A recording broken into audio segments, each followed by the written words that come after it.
여기서 이제 또 우리 참 그 양반 괜찮기도 한데 그 참 어떨 때 마음에 안 들어. 예, 그 보이스 오브 아메리카 VOA에 네, 그 조은정이라는 분 있죠. 그 앵커가 이제 질의응답 시간에 예, 캄벨한테 이게 이제 아시아판 나토라는 걸로 볼 수 있는 거 아니냐. 사실상의 군사동맹 아니냐. 뭐 이런 질문을 했어요. 뭐 사실상의 군사동맹은 말이 되는데 나토랑은 전혀 다르죠. 그러니까 두 개를 구별을 잘 못하더라고요. 그래서 이 나토는 뭐겠어요? 네, 상호 방위에 바탕한 뮤추얼 디펜스죠.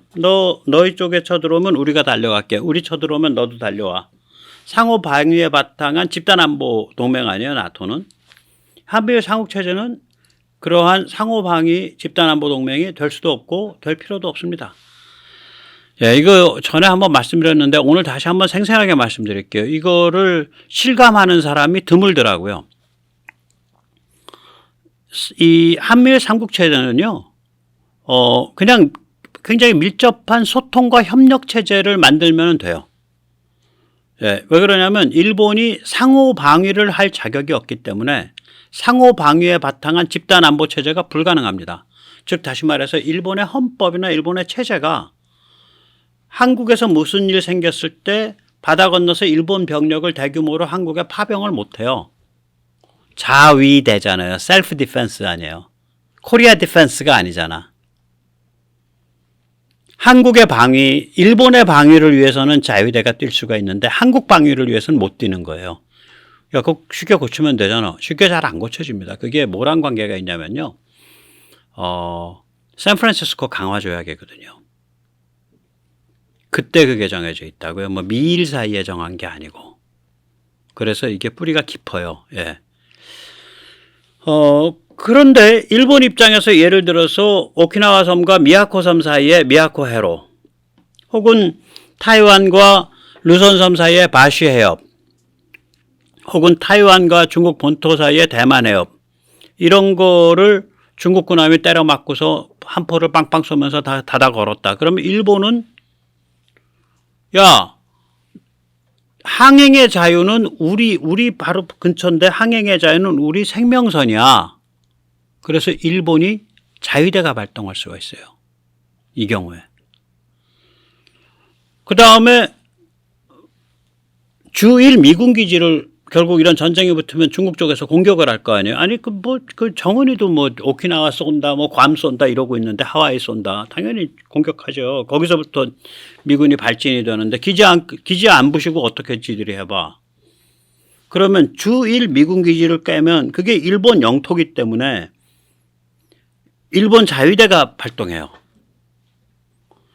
그 다음에 괌 깨지 않으면은 중국이 싸움이 안 될 거 아니에요. 괌을 깬단 말이에요. 그렇게 되면 한미방위조약 3조가 작동이 됩니다. 제가 말씀드렸지만 한미방위조약의 3조를 보면 양국은 어느 일방이 태평양권에서 공격을 받을 때 그 공격을 자국에 대한 공격으로 간주하고 도우러 간다 이렇게 돼 있어요. 한국은 전체가 다 태평양권이죠. 그러니까 한국은 공격받으면 도우러 간다고 미국은 태평양 사이드에서 공격받으면 한국에 도우러 간다요. 그러니까 미국의 괌이라든지 하와이가 공격받으면 한국은 한미 방위조약에 의해서 도우러 가야 될 의무가 있습니다. 이런 얘기들을 잘 안 하더라고.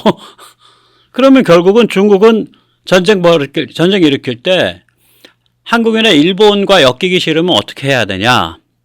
대만 해협, 바시 해협, 미야코 해로, 주일 미군 기지, 괌 기지 안 건드리고 사고 쳐야 돼. 근데 그렇게 하면 사고 칠 수가 없어. 이게 웃기는 거예요, 이게. 상황이 이렇게 돼 있으니까 따로 동맹을 만들 필요가 없어.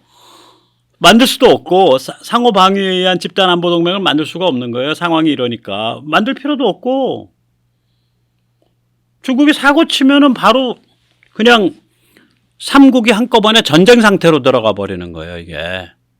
희한한 구조라니까요. 아주 유니크한 구조예요. 근데 이거를 언론사는 물론이려니와 언론사에 나와서 평론한다는 사람들, 교수들 이런 사람들도 이걸 잘 생각을 안 하더라고. 왜 이렇게 머리를 뒀다 뭐 했을지 모르겠어. 제가 이거 이름을 달려고 오늘 아침 내내 끙끙거렸습니다. 듀얼 모드 삼국체제라고 저는 했어요. 뭐냐면 평화시엔 협력체제예요.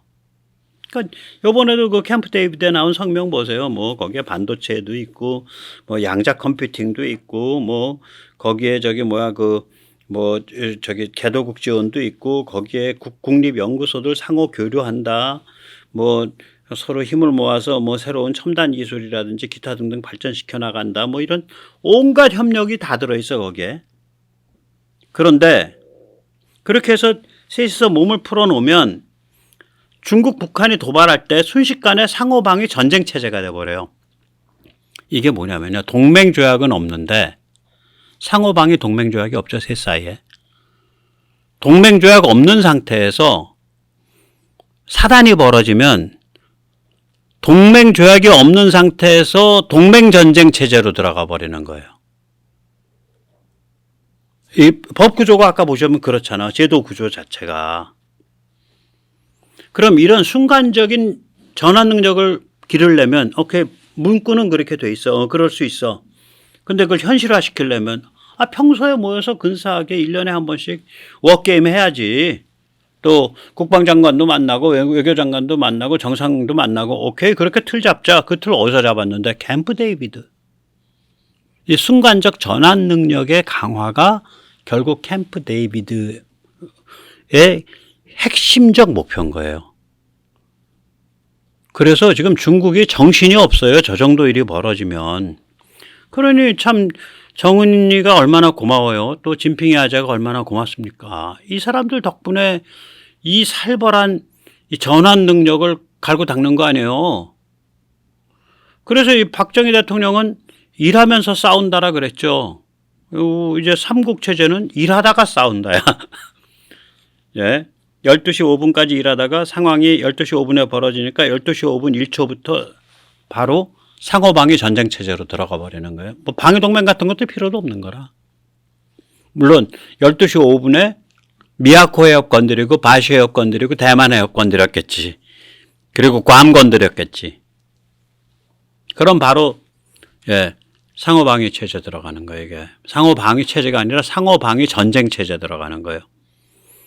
그래서 이제 평소에는 평화시 모드, 평화 모드에서는 함께 싸우는 훈련뿐만이 아니라 중국에 대해 첨단 기술 차단 체제도 만들고 또 중국이 무슨 뭐 희귀 광물 같은 거 가지고 뭐 그 갑질할까봐 공급망 강화 체제도 만들고 또 중국의 제조업을 대체를 할 수 있는 탈중국 제조업 기지 개발도 같이 머리 맞대고 뭐 논의하고 같이 국립연구소들끼리 모여서 뭐 우주 개발이나 뭐 원자력 개발이나 뭐 이런 거를 같이 논의하기도 하고 뭐 그럼 여러 가지 활동들을 하는 거죠. 평소에는 사회 모든 측면 모든 층위에 걸쳐서 그러다가 그러니까 국힘 같은 데서 한미일 의원 연맹 같은 거 좀 만들어 봐야 돼요. 그렇습니다. 네. 자, 이런 상태가 되니까 이제 일본이 철이 들었죠. 그래서 요거는 제가 엊그저께도 했기 때문에 굉장히 빨리 지나가겠습니다. MQ-9을 대량 도입을 시작을 했습니다. 그거 MQ-9은 이제 통신 감시 정찰 드론, CSR 드론이죠. 그래서 이게 이제 감시 정찰에 있어서는 그 13,000m를 뜨는 경우에 13,000m를 뜨는 경우에 그 직경 800km, 그러니까 반경 400km를 내려다볼 수 있거든요. 그 다음에 이제 중거리 미사일 유도를 또 할 수가 있죠. 예를 들어서 최대 사거리 2,500km 토마호크를 일본의 뭐 여기 이제 그림은 제주 광정에서 쐈는데 일본 가고시마에서 쐈다. 그러면은 뭐 하이난 앞까지 약 한 2,000km 될 겁니다. 1,800km나. 그러면은 위성 그거 받아가지고 얘가 그 CSR 드론이 끝까지 유도해가지고 하이난 바다 앞에 있는 중국 항모를 직격을 해버리는 그런 역할을 해주는 거죠. 무시무시한 해죠.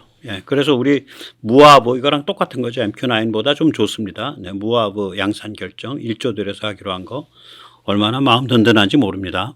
그거 문재인이가 좀 뭐 뒷다리를 잡으려면 교촌 치킨을 시켜서 뒷다리를 잡지 이런 걸 뒷다리 잡고 참 애먹겠죠. 그래서 요번에 이제 양산 들어가는 겁니다. 드디어. 그 다음에 이제 일본이 철들었다. 예, 이것도 전번에 했죠. 예, 함상 발사 토마호크 사거리 1600km짜리, 예, 이거를 무려 400발을 주문을 했고요. 예, 공중 발사 제즘 미사일 이 그림 나오는 거, 예, 이거는 이제 뭐 전투기가 들고 가다 떨어질 수도 있고, 저건 지금 수송기가 가서 이제 대량으로 살포하는 건데, 이게 최장 사거리가 926km 나옵니다. 이거 무수히 도입하겠다는 거예요.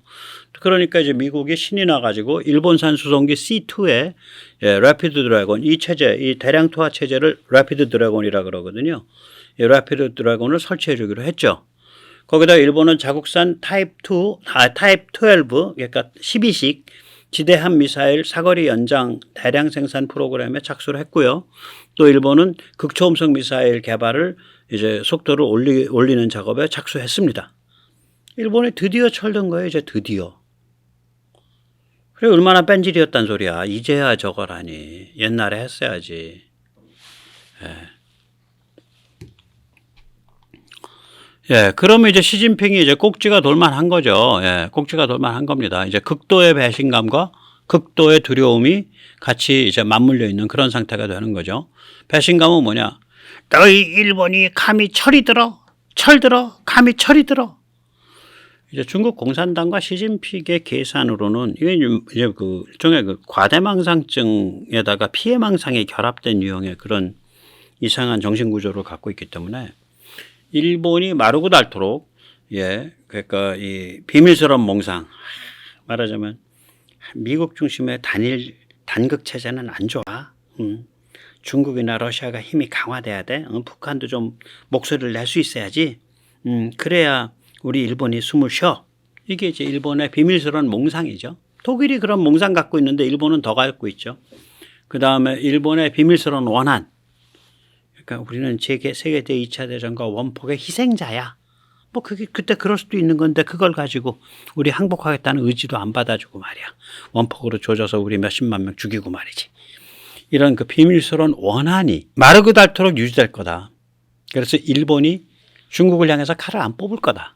그렇게 생각했던 거예요, 시진핑은. 중국 공산당은.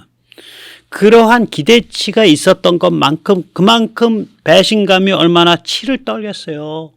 저 괘씸한 일본 놈들, 철이 들다니, 감히 철이 들다니, 이러고서 지금 배신감에 이를 부득부득 가느라고, 예, 우리 시진핑 아재가 요새 아주 잇몸이 나빠졌다 그럽니다. 또 다른 한편으로는 극도의 두려움이죠. 일본이 뭐 그래도 이게 작은 나라도 아니고 국력이 없는 나라도 아니잖아요. 인구가 1억 2천이나 되고 뭐 막강한 나라인데. 네. 이게 이제 한편으로는 해상자위대와 공중자위대를 가지고 중국의 제1도련 돌파를 차단을 하죠. 미국과 힘을 합쳐서. 그리고 다른 한편으로는 아까도 보았던 그 CSR 드론 또 중거리 타격 능력, 저 제즘 같은 거, 토마호크 같은 거 이런 걸 가지고 이제 그 제1도련 돌파에 실패해서 그 얕은 바다에 오골오골 모여있는 중국 함정을 박살을 내죠.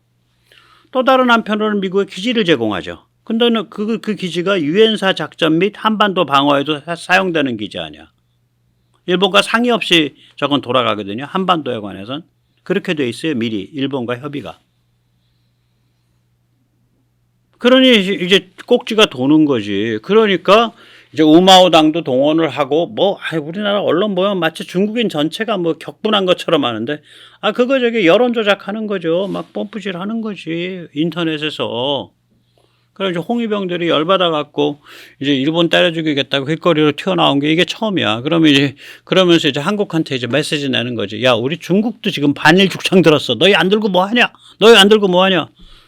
예, 우리 문재인 같은 사람, 조국 같은 사람 지금 중국으로부터 엄청나게 메시지 받고 있을 겁니다. 음으로 양으로. 근데 안 들죠. 이미 세상이 바뀌었는데 들겠어요. 그리고 한국 사람들이 똑똑해서요. 중국이 하는 건 다 안 해. 중국이 뭐 열심히 하면 저거 뭔가 있는데 안 해요. 예, 그렇습니다. 자, 그래서 윤석열의 담대한 구상에 김정은이 이름을 붙여주는 일이 발생을 했죠. 윤석열의 담대한 구상은 이거 아니겠습니까? 한일 관계를 강화를 해서 그러면 한미의 삼국체제가 발전되겠죠. 예, 그 상태로 가는 와중에 일본이 미국 무기로 치명적 대중 억제력을 강화하겠죠. 이게 작년 11월부터 그림이 다 나온 거니까. 그러면 이제 한미일이 함께 중국을 상대하는 형상이 되죠. 옛날 2017년, 2016년 우리 사드 때 우리 혼자만 밖에 나가서 막 엄청 맞은 거 아니야. 그거랑 게임이 다른 거지. 요번에 캠프 데이비드에서 밝혔잖아요. 한 나라에 대한 경제적 압박은 우리 삼국 전체에 대한 경제적 압박과 동일하다고 간주한다. 그렇게 돼 있잖아. 이러니까 중국은 이제 손발에 묶이니까 이제 꼭지가 돌죠. 꼭지가 도니까 누구를 이거 한국을 패야 돼, 일본을 패야 돼, 미국을 패야 돼. 근데 미국은 무서우니까 못 패고, 한국도 조금 무섭고, 거기는 요새 한참 그랬고, 그리고 한국은 의무량으로 많이 패왔고, 일본 한번 패보자. 그러니까 번지수 못 찾고 여기 집적거리고 저기 집적거리다가 지금 한미일한테 집단 구타를 당하고 있는 중입니다. 지금 이제 현재 상태는 일본을 타겟으로 삼아서 홍위병과 우마오당을 동원해서 21세기 의화단의 난을 일으키는 중이죠. 서태후가 깡패 애들한테 야, 그 서양 애들 다 선교사고 지랄이고 나발이고 다 잡아 죽여. 그래가지고 관제 폭동이 일어난 거 아니에요? 반서양. 그래서 뭐 교회 다니는 불쌍한 서민층과 선교사들 또 장사하러 들어와 있는 사람들 수만 명 죽였죠. 예. 시진핑은 지금 환생 서태후 놀이를 하고 있습니다. 성이 바뀔 수 있나 모르겠다. 그 젠더가. 시진핑은 남자인데 서태후는 여자고.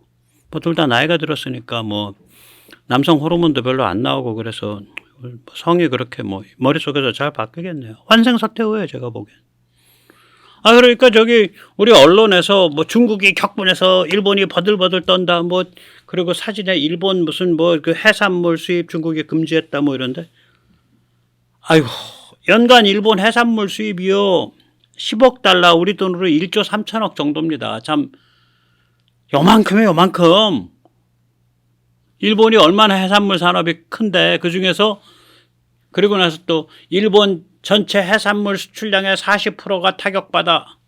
일본이 밖으로 해산물 수출 별로 안 하니까.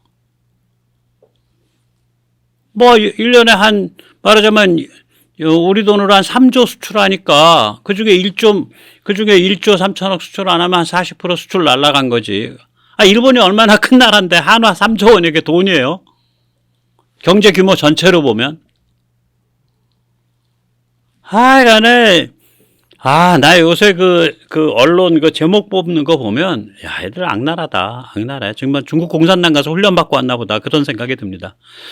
예, 그런 면에서 우리 정은이 얼마나 씩씩합니까? 여기다 그냥 어저께 딱 레이블 제대로 붙여주더만. 정은이가 붙인 게 뭐예요? 한미일 세 깡패 동목이 만나가지고, 예, 거기서 뭘 했다. 뭐 이렇게 얘기를 했죠. 저걸 두고서, 예. 을지 프리덤 가이드인가? 아니면 저거 해가지고, 그 8.18 회의에 대해서 그렇게 평을 했죠. 예, 그 맞는 말이에요. 그 사람들 눈에 보면 그렇게 보여야 돼. 한미일이 지금 중국 공산당과 인민해방군 시진핑을 집단 구타 중이에요. 예. 그러니까 김정은이 붙인 말이 맞습니다. 한중일 세 깡패 두목들에 의한 중공 인민해방군 집단 구타 사건. 네, 맞습니다. 네, 오늘 여기까지 모시겠습니다. 감사합니다.